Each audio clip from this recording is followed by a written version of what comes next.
Good morning friend, এটা আমার first blog. আশা করি তোমাদের এই মিনি ব্লগটা দেখতে ভালো লাগবে। এই তো সকালবেলা উঠে, সকালবেলা বলতে সকাল সকাল নয়, 8টা বাজে এখন ঘড়িতে।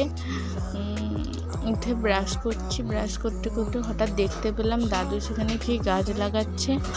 চলে গেলাম, দিয়ে দাদুকে জিজ্ঞাসা করছি কী গাছ লাগাচ্ছ। বলতে বলতে সেদিক থেকে জেঠিমা ডাকছে, জিজ্ঞাসা করছে কবে বাড়ি যাব, কী সব এইসব বলতে বলতে একটু হাঁটছিলাম। টমির সঙ্গে ছিল, টমিকে হঠাৎ করে দেখতে পাচ্ছি না। দিয়ে আবার টমিকে ডাকতে টমি হাজির হলো। হাজির হতে তাকে বলছে বাড়ি এসে মা চা বিস্কুট দিয়ে দিল। দিয়ে চা বিস্কুট খেচ্ছি। চা বিস্কুট খেতে কার ভালো লাগে বলো? আমার চা বিস্কুট না খেলে সকালটা জমে না। চা আমার ফেভারিট।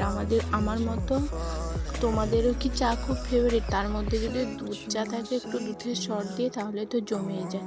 যাদের চা ফেভারিট একটা কমেন্ট করবে। চা না খেলে দিনটা শুরু করাই যায় না আমার। এদিকে মামাম তার মামানের সঙ্গে চলে গেছে বাইকে বসতে। তার মামান অফিসে যাবে। ডাকছি দাদার ভাই ডাকছে, তাও হাত সরিয়ে দিচ্ছে। আমি বলছি মামাম আসো, তাও না না না বলছে, আসবে না। এখানে এলে মামানকে পেলে তার আর কিচ্ছু